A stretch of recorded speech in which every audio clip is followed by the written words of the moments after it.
Hey there world, Trainer Grace here with Workout with Grace, and today's topic is knee pain and exercises we can do to help reduce knee pain. Now these are in no way meant to be a substitution for professional medical advice. If you suspect something is wrong, I highly recommend you go get it checked out. But assuming there's no tears, no dislocations or other concerns in that regard, then these are awesome exercises to do. So sometimes a contributor to knee pain can be weak quads. And so when we do things like, squat down to pick something up or climbing up and down stairs, all that force and stress goes onto our knees. So we want to build up those quad muscles, make sure they're strong to facilitate our activities of daily living. Now, how do we do that without without placing stress on our knees? Because we do things like lunging, that strengthens our quads. We do things like squatting, that strengthens our quads, but that also puts a lot of stress on the knees. So these are some exercises I'm going to show you that you can do anywhere, so that's convenient. You don't need a lot of equipment, and they're not going to put stress on the knees. So these are great exercises to build up those muscles without straining the joint we are trying to help. So the first one you're going to do, you're just going to lay back. I'm showing you on the bench so that I'm up in a good position for you, but you can do it on the floor. You can do it wherever, all right? This one is just a little quad isometric. You can lay back on your elbows or you can lay all the way back. But what you're going to do is straighten up that leg, really engage that quad. Make sure it's not the hip flexor doing it, okay? You really want to isolate that quad. If you relax the leg, you should feel the muscle a little bit softer. You flex it by pulling those toes back towards you, press the back of the knee down, and you're going to feel that quad fire up. And then from there, you're just going to go ahead and do a little lift, hold, 2, 3, and down. Lift up, 2, 3, and down. You can also count to 5 if you want, okay? But what's important is that the focus stays in the quad. There might come a point where that quad gets tired, and that's when you'll start to really feel it fire up in the hip flexor, and that's as far as you're going to want to go, okay?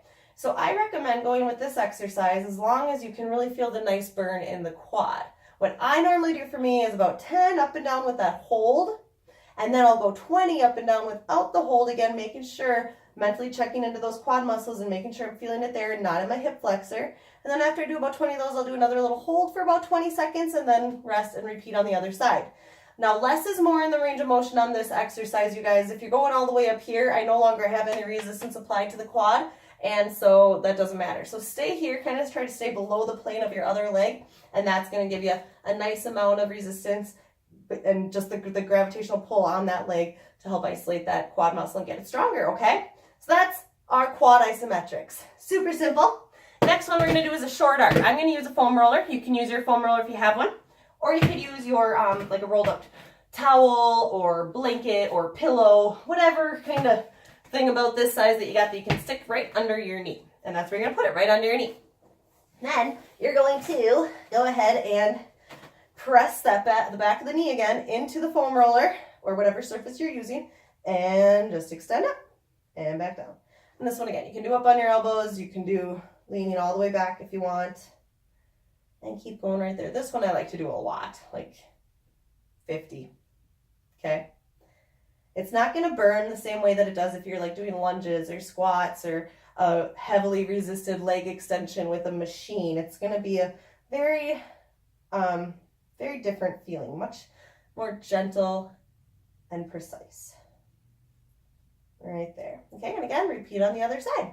So if the short arc feels good and you want a little bit added challenge, you're going to do a full extension, okay? And this you can do seated or standing. I'm going to show you the standing version, just so you can see my leg better. But seated you would do right here. Same thing. If you're standing, you're only going to progress to the standing one if you can maintain nice posture as you do it, okay? So you will pull your leg up. You're standing really tall. You're not hunched. You don't want any rounding here. You don't want to have to bend that bottom leg or round through the shoulders. You want to be able to stand nice and tall, keep that core engaged, and that you're not leaning back. Think straight line, shoulders over the hips, over the knee, over the heel. And then from there, you're just going to get a little bonus core work. You're trying to stand up. You can use a balance point if you want. I just don't have one available. So then you're just going to extend out, okay? And again here, equally important to make sure that that activation is in the quad and not the hip flexor. The more you pull those toes back towards you, the more you will get that activation in the quad. These, I like to do what I call tens. So a tens is extend 10 times. On the 10th one, hold it out for a count of 10, and then pulse it for 10. And that's where I get a really nice activation in that quad muscle. Okay, and again, obviously repeat on both sides. Woo, we're blurry. Okay, So these are exercises you guys can do every day if you want. You're not going to overdo it, and you can do tons of reps. So go ahead, post questions or comments below, give them a try, let me know how they feel, and I look forward to seeing you guys next time. Thanks so much for watching. Don't forget to drink your water. Bye, guys.